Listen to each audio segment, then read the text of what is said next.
Nah, sekarang kan banyak ya Pak ya pernikahan di bawah umur. Nah, sedangkan kan untuk memilih itu minimal 17 tahun Pak. Nah, bagaimana sih Pak proses untuk yang melakukan pernikahan di bawah umur itu Pak? Persyaratan kita menikah itu usia 19 tahun. Mm-mm. Di bawah usia 19 tahun, bahayanya daripada politik identitas itu. Mm. Perbedaan adalah rahmatan lil alamin.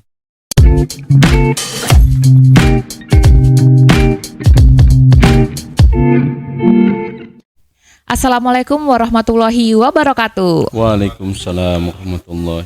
Tabi pun. Ya pun. Halo teman-teman pemilih, kita berjumpa kembali pada program Ngopi Virtual KPU Kabupaten Waikanan bersama saya Eka Agustina dan tentunya bersama saya narasumber yang sangat kompeten dan tentunya bisa dijadikan sumber informasi yang bermanfaat. Ada yang tahu siapa? Jangan kemana-mana, ikuti terus podcast KPU Waikanan. Nah, baik teman-teman pemilih yang masih penasaran siapa sih sosok Bapak yang ada di depan saya ini? Beliau merupakan Kepala Kementerian Agama Kabupaten Waikanan, Bapak Masir Ibrahim. Selamat datang Bapak. Siap. Gimana kabarnya Pak? Alhamdulillah baik, sehat. Alhamdulillah, semoga senantiasa sehat selalu ya Pak ya. Amin. Terima kasih Pak sudah hadir di podcast KPU Waikanan Pak. Siap. Mungkin sebelum mulai boleh berkenalan dulu Pak dengan teman-teman pemilih supaya kita lebih akrab Pak ya. Boleh silahkan Pak. Baik, para pemirsa sekalian, saya perkenalkan, nama saya Masir Ibrahim. Saya adalah Kepala Kantor Kementerian Agama Kabupaten Waikanan. Sudah kurang lebih hampir mendekati 2 tahun. Itu saja. Berarti dari tahun berapa masuk? Dari tahun 2023. 23. Ya. Tinggalnya di mana Pak? Saya tinggal di Kota Bumi. Oh, aslinya dari Kota Bumi ya Pak. Berarti PP ini Pak. PP. Oh PP. Pergi pulang. Mungkin sebelum kita ini boleh diceritakan Pak pengalaman sebelum bertugas di Kemenak Waikanan. Pengalaman yang mana nih? Sebelum bertugas sebagai Kepala Kemenak Waikanan. Sebelum di Kemenak saya bertugas di madrasah ya. Saya seorang guru. Kemudian selama 16 tahun jadi guru. Kemudian 3 tahun mendampingi kepala, jadi wakil kepala. Kemudian jadi kepala madrasah selama 3 tahun. Kemudian saya mengikuti asesmen dan dipercaya menjadi Kepala Kantor Kementerian Agama Kabupaten Waikanan. Berarti sebelum di Waikanan bertugasnya di Kota Bumi. Kota Bumi. Di Kota Bumi. Ya, di Kota Bumi. Berarti termasuk baru ya Pak di Waikanan ya Pak ya? Ya, 3 tahun. Ya, sudah hampir 2 tahun Sudah lah. hampir 2 tahun ini Ya, Pak ya? walaupun ini kampung halaman saya juga. Oh, kampung aslinya dari Waikanan Aslinya Pak? dari Waikanan juga. Ibu saya dari Waikanan, dia dari Pakuwon. Di Pekanratu. Iya. Bapak Mulang Tiuh lah. Oh, Mulang Tiu. Kembali lagi ya Pak ya. Tapi asik ya Pak Waikanan. Ya, asik. Suka ngopi nggak Pak? Suka? Suka. Bagaimana kita ngopi dulu? Boleh. Oke. Ngopi ngudut suka. Ya.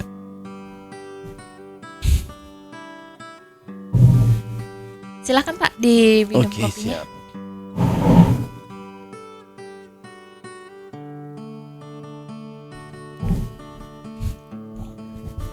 Suka Pak kopi Waikanan? Suka. Suka ya Pak ya. Tapi kopinya yang mesti yang pahit saya. Oh harus ini. Iya, Kalau yang dicampur-campur nggak pakai susu gula. tuh, oh pakai gula. Tidak pakai gula. Tidak pakai gula. Iya. Oke Pak, tadi kan kita perkenalan sudah, ngopi sudah, saatnya kita masuk ke tema ya Pak ya. Oke, siap. Izin Pak, mungkin sebagai pengantar untuk teman pemilih dapat dijelaskan Pak bagaimana struktur atau susunan jajaran Kemenak di Waikanan ini. Ya, kalau di kantor Kementerian Agama Kabupaten Waikanan pada umumnya sama se-Indonesia. Terdiri dari seorang kepala kantor, kemudian ada kasubag, dan ada beberapa kasih. Kasih ini ada kasih bimbingan masyarakat, kemudian ada kasih pendidikan madrasah, ada kasih pondok pesantren, kemudian ada kasih haji, tetapi sekarang haji sudah memisahkan diri. Iya Pak. menjadi Kementerian Haji dan Umroh. Begitu ya Pak ya. Kebetulan kemarin kasih hajinya sudah diangkat menjadi kepala kantor Kementerian Haji dan Umroh. Yang di Waikanan sini Pak? Ya, di Waikanan. Jadi sekarang Kabupaten Waikanan sudah ada kepala kantor Kementerian Haji dan Umroh. Jadi segala urusan haji dan umroh sudah di Kemenhaj, bukan di Kemenak lagi. Kita masih tetap membantu karena namanya anak kan belum dewasa. Jadi masih kita bantu. Berarti stafnya masih bergabung dengan Kemenak Pak ya? Ya, hanya kepala kantor saja yang sudah diresmikan menjadi kepala, tapi stafnya masih punya kita, punya Kemenak. Menunggu regulasi perpindahan mereka ke Kemenhaj juga. Oh, berarti ada kemungkinan staf dari Kemenak berpindah ke Kemenhaj ya Pak ya? Bahkan dari instansi lain juga bisa. Oh begitu Pak. Nanti dibuka, kemungkinan besar dibuka rekrutmen ya. Untuk misbar lah ya, perpindahan. Berarti bisa untuk umum ya Pak? Bisa. Kalau misalkan untuk naungan di bawah Kemenak Pak, untuk di tingkat kecamatan, desa itu ada Pak? Ya, yang tadi kita juga punya penyelenggara ya di tingkat kabupaten, penyelenggara Hindu yang menaungi umat Hindu. Di situ juga ada penyuluh agama Hindu. Kemudian ada juga penyelenggara agama Kristen. Cuma masih terbatas jumlahnya, jumlahnya 2 orang. Penyuluh agama Katolik. Nah itu juga. Nah di bawah naungan Kemenak ini ada kantor urusan agama. Ada 14 kantor urusan agama. Kecuali kan kita ada 15 kecamatan karena masih baru, masih bergabung ya Empu Semu dengan Belambangan Empu. Nah masing-masing KUA itu terdiri dari penghulu ya, kemudian penyuluh agama dan tenaga operasional administrasi ya. Nah penyuluh kita ini setiap kecamatan itu kurang lebih ada personilnya, ada 6, ada 7, ada 8 per kecamatan Pak. Dan penyuluh-penyuluh ini yang memiliki peran sebagai ujung tombak juga di masyarakat untuk menyampaikan penyuluhan-penyuluhan tentang agama, pembinaan ya, dan semua majelis-majelis ataupun kegiatan-kegiatan keagamaan yang ada di desa-desa. KUA juga melakukan pembinaan, bahkan melakukan pencatatan pernikahan. Masing-masing KUA itu ada 4 penghulu, paling banyak 4 penghulu, ada 3 penghulu, bahkan ada kecamatan juga yang masih hanya 1 penghulu yang membawahi banyak desa. Jadi cukup kewalahan juga. Iya, sedangkan wilayah kita kan sangat luas. Iya, betul. Satu kecamatan ada 10 desa, 12 kampung kan. Jadi ya cukup hektik sekali ya Pak. Jadi kalau KUA kita ini untuk penghulu itu bekerjanya bukan sampai Jumat aja, habis Sabtu Minggu juga kerja. Karena banyak yang menikah juga Sabtu Minggu. Kadang malam juga mereka masyarakat minta nikahnya malam, jam 9 malam. Dia mereka harus tetap melaksanakan tugas mereka. Ini sudah kewajiban kita sebagai ASN di Kementerian Agama. Iya, betul sekali. Kemudian setelah KUA ini ada madrasah. Sekolah-sekolah ya Pak. Ya, madrasah ini madrasah kan bahasa Arab, kalau bahasa kitanya sekolah. Nah, kalau madrasah negeri min kita itu ada 4. Min 1 di Belambangan Empu, min 2 di Banjit, min 3 di Negeri Besar, min 4 ada di Buai Bahuga. Jauh-jauh Pak. Ya. MTS kita ada 2. MTS 1 di Kasui, MTS 2 di Pakuwon, di Surupa Indah. Itu ya negeri ya Pak ya? Negeri. Negeri. Kemudian MAN kita ada satu, MAN 1 Waikanan di Bardatu. Nah ini ada persiapan MAN 2, sementara masih filial. Di mana itu Pak rencananya? Di Bumi Agung. Di Bumi Agung. Sudah jalan, sudah tahun ketiga. Iya. Tapi ya masih penuh dengan keterbatasan karena kita masih menunggu persiapan pemerintah untuk menegerikannya. Begitu juga dengan MTS 2 di Surupa Indah, ada MTS filialnya juga, MTS 3 tapi di negeri besar. Sementara ini masih gabung dengan MTS 2. Oh, begitu Pak. Kita masih menunggu untuk dinegerikan. Iya, betul. Gitu. Kalau untuk ini Pak pondok pesantren itu gimana Pak?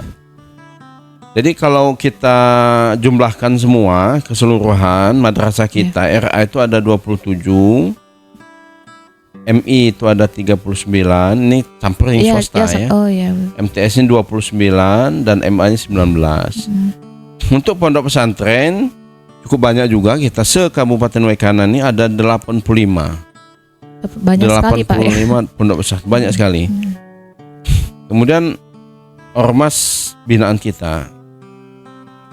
Ormas binaan kita ini ada NU, ada Muhammadiyah, ini yang ormas yang terbesar. Yang besar.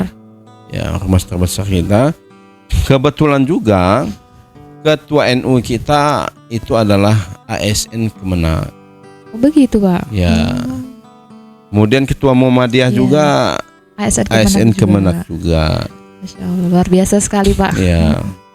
Kemudian di FKUB juga, Forum Kerukunan Umat Beragama, itu juga ASN Kemenak kita. Jadi secara tidak langsung memang kita pembinaan terhadap ormas ini sudah berjalan dengan sangat baik. Bahkan di ITSMI, pegawai-pegawai ASN kita di Kemenak banyak berkecimpung di ITSMI, MUI, ya banyak ASN kita yang memang terlibat langsung di ormas-ormas keagamaan. Luar biasa sekali ya Pak ya. Ya, insya Allah. Oke Pak, kita lanjut nih tentang kepemiluan nih Pak ya. Menurut pandangan Bapak nih sebagai Kepala Kemenak, bagaimana sih Pak agama itu memandang demokrasi, khususnya demokrasi di Indonesia? Ya, demokrasi itu kan memiliki prinsip-prinsip keadilan, prinsip humanisme atau menghargai martabat manusia. Sudah itu ada musyawarah. Udah itu ada menghargai pendapat orang lain. Nah ini tentunya sejalan dengan agama, semua agama ya. Semua agama itu lebih mengedepankan prinsip-prinsip itu, terutama musyawarah. Iya, betul. Ya. Musyawarah untuk mencapai mufakat. Di dalam pandangan Islam itu lebih diutamakan. Nah di dalam demokrasi kita, karena kita ini Bhinneka Tunggal Ika, banyak suku, banyak bangsa, banyak bahasa, banyak budaya. Nah tentunya beraneka ragam suku ras kita ini ya menyebabkan setiap orang itu memiliki hak untuk memilih. Betul Pak. Nah, hak memilih ini tentunya berbeda-beda. Nah ini menjadi tugas kita Kementerian Agama untuk menjaga kerukunan antar umat beragama, antar suku. Kita coba melalui ASN-ASN kita yang berada di kampung-kampung, di desa-desa untuk memberikan penyuluhan-penyuluhan tentang toleransi beragama, tentang memahami, menghormati hak orang lain, saling hormat menghormati, kemudian walaupun beda pilihan tetap kita adalah satu keluarga. Iya, betul Pak. Keluarga besar yaitu Negara Kesatuan Republik Indonesia. Nah ini sejalan demokrasi itu dengan pandangan semua agama karena lebih mengedepankan kemanusiaan, kemudian mengedepankan kebersamaan gitu. Pilihan beda tapi kita tetap satu tujuan. Iya, betul sekali. Bertujuan untuk memilih pemimpin yang baik ya Pak ya. Iya. Nah, lalu dukungan apa saja Pak yang diberikan Kemendak dan jajarannya pada tahapan pemilu dan pemilihan Pak? Ya, kita memberikan peluang sebesar-besarnya kepada bawahan kita untuk memberikan dukungan kepada khususnya kepemiluan ya.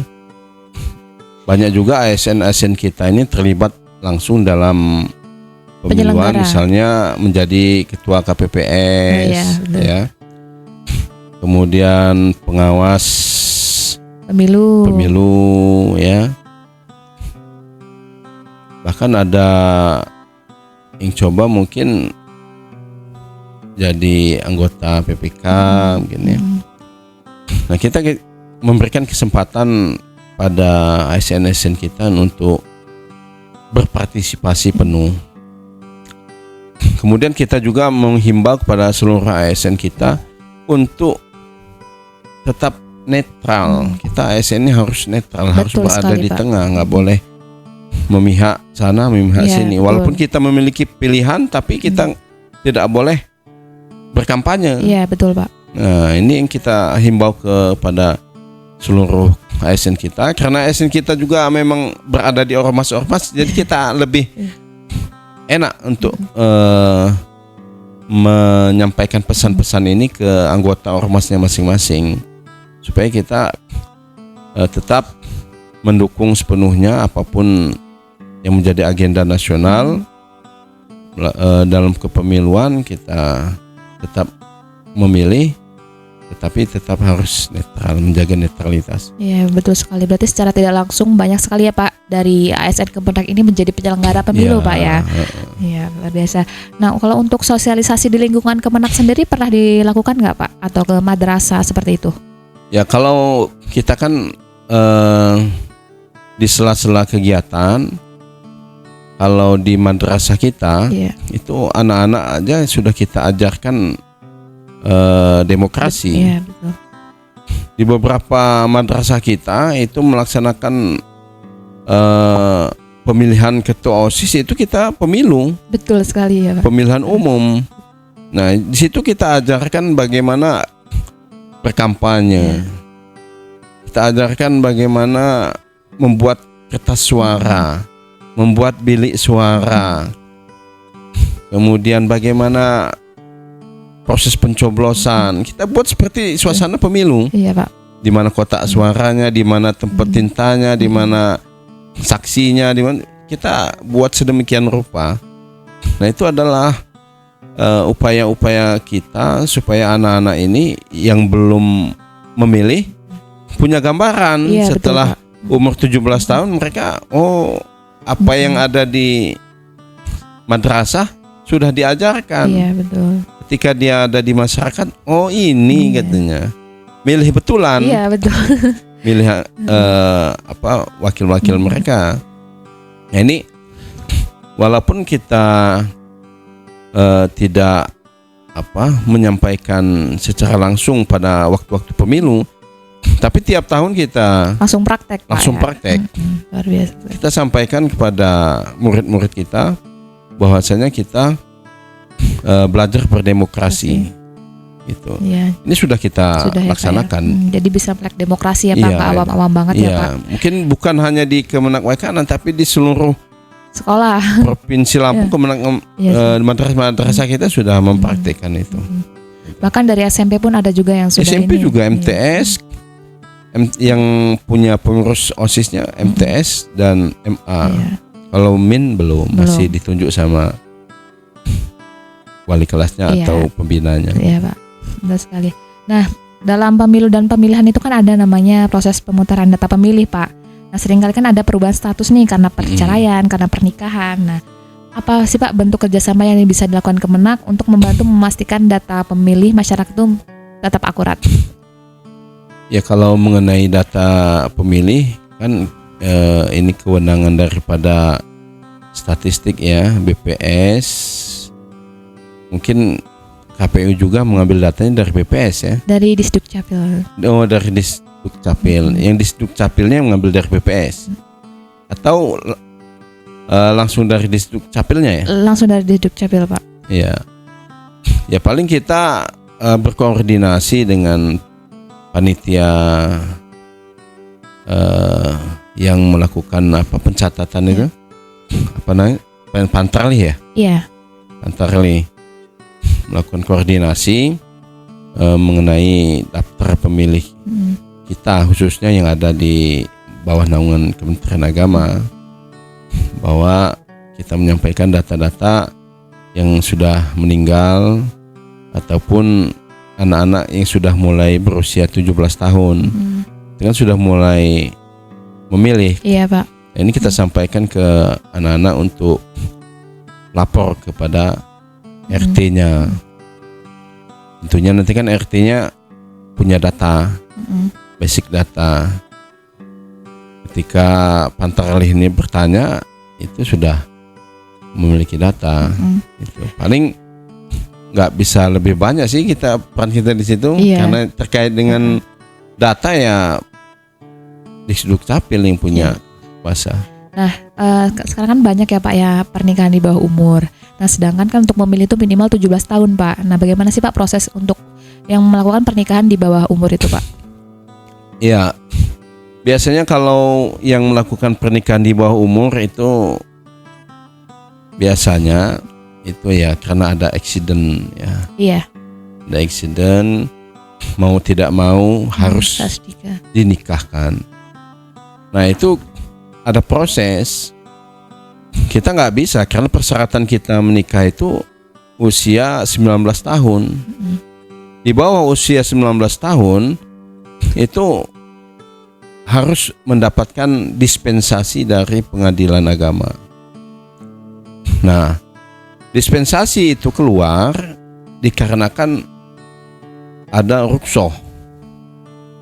Ya, ada hal yang darurat.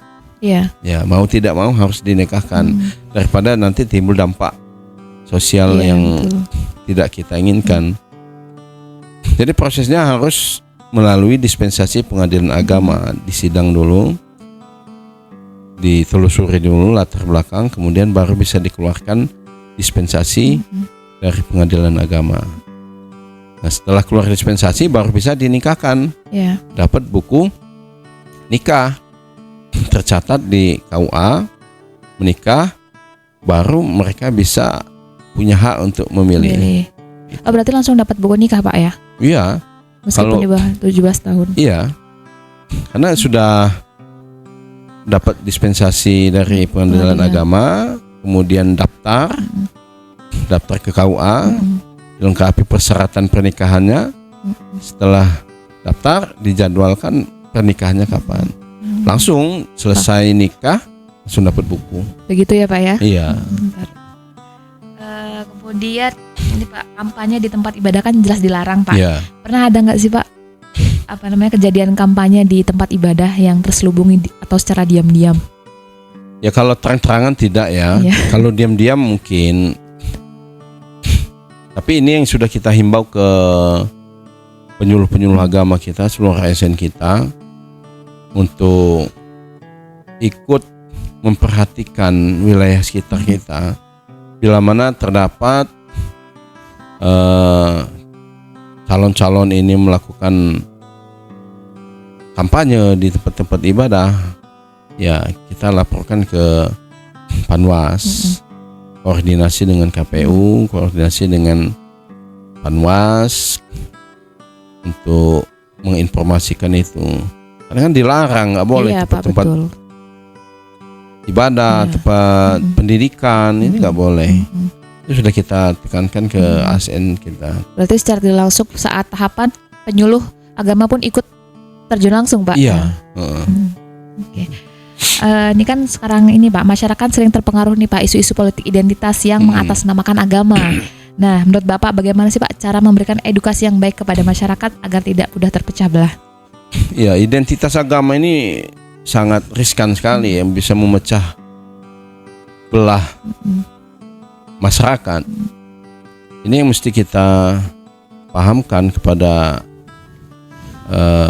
semua lapisan masyarakat dan penyuluh-penyuluh agama, bahwa yang namanya pemilu, kita memilih pemimpin. Iya, betul.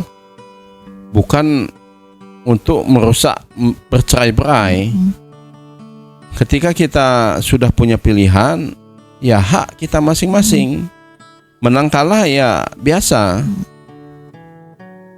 Tapi kalau sudah membawa-bawa masalah identitas agama, ini yang sangat membahayakan. Akan kita sampaikan bahayanya daripada politik identitas itu.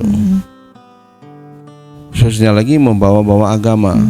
Tapi banyak nggak sih, Pak, sebenarnya di lapangan? Kalau di Waikana ini, alhamdulillah masih relatif kondusif ya, Pak. Kondusif. Rata-rata kan di perkotaan. Iya. Secara umum di Waikana kita ini alhamdulillah aman-aman saja, tidak terlalu nampak. Karena dampak yang sangat berarti itu apa sih, Pak?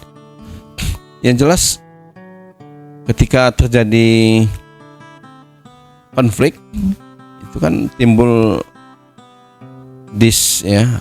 kalau bahasanya itu disintegrasi bangsa, ya. Ada perpecahan, perang saudara antar agama, gitu. Ini membahayakan sekali buat bangsa kita. Ujung-ujungnya sampainya radikalisme, intoleran. Ini kacau kita nanti kalau sampai itu terjadi gitu. Iya, Pak, betul.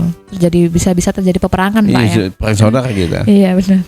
Lalu apa sih, Pak, langkah yang dilakukan pemerintah, tokoh agama dan masyarakat untuk menghindari hal tersebut? Yang jelas kita tetap berkoordinasi dengan para tokoh agama, ormas, karena peran tokoh agama ini sangat vital. Sebagian besar masyarakat kita itu masih patuh sama tokoh-tokoh agama, tokoh adat. Ketika tokoh adat dan tokoh agama ini sudah clear, aman kita. Tapi ketika tokoh agama ini bilang maju, gerak, udah selesai kita. Iya, jadi peran tokoh agama, tokoh adat, ormas, ini sangat penting sekali. Makanya kita tetap melakukan koordinasi ke ormas-ormas, tokoh agama. Nah, kalau tokoh agama, tokoh adat, ini kita kalau di Kejaksaan itu ada Bakor Pakem, Badan Koordinasi Pemantauan Pengawasan Aliran Kepercayaan. Itu yang diawasi aliran kepercayaan. Tapi yang diundang Ketua NU, Ketua Muhammadiyah, LDII, tokoh masyarakat, berarti dilibatkan, Kesbangpol, kumpul. Jadi kita saling memberikan informasi. Nah, kita ya selain itu juga kita memang ada FKUB kan, Forum Kerukunan Umat Beragama. Jadi tokoh-tokoh agama itu memang diwakili di FKUB. Iya. Maka nanti ada wacana mau bentuk FKUB di tingkat kecamatan masing-masing. Untuk saat ini masih di kabupaten, Pak? Masih di kabupaten. Gitu. Oke, Pak, kita lanjut ya, Pak, ya. Bagaimana cara menanamkan pesan-pesan persatuan di saat terjadi perbedaan pilihan politik, Pak?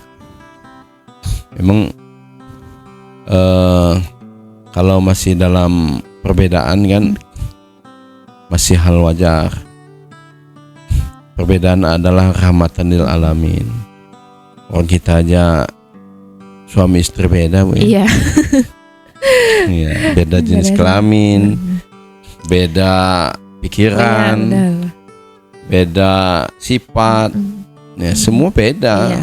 Tapi karena masing-masing kita berbeda, ya harus saling mengisi. Nah, saling mengisi ini yang kurang kita tutupi. Nah, kalau masing-masing kita memiliki pilihan yang berbeda, wajar. Itu adalah hak sebagai warga negara Republik Indonesia. Itu yang harus kita tanamkan. Kita harus saling menghormati, saling menghargai. Pilihan boleh beda, tapi kita tetap bersaudara. Iya, luar biasa sekali. Kalau untuk di lapangan tentu ada tantangan ya Pak ya. Apa sih Pak tantangan terbesar yang dihadapi Kemenak dalam membina masyarakat agar tetap rukun nih menjelang pemilu?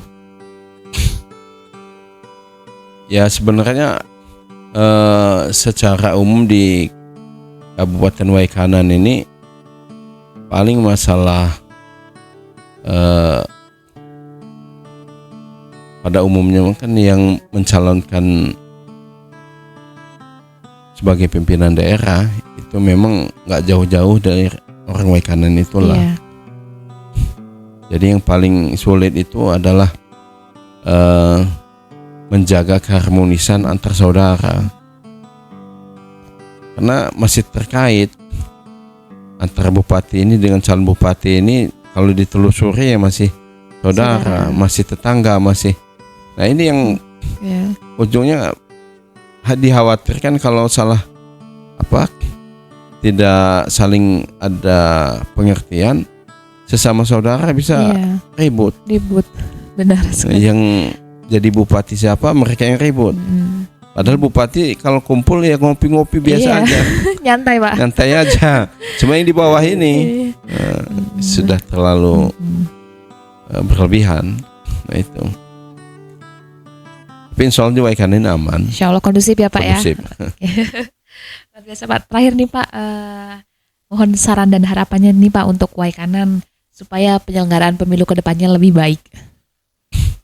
Ya mudah-mudahan ke depannya selagi penyelenggara pemilu ini transparan, memiliki integritas, kemudian jujur, adil, kedepannya saya rasa kita akan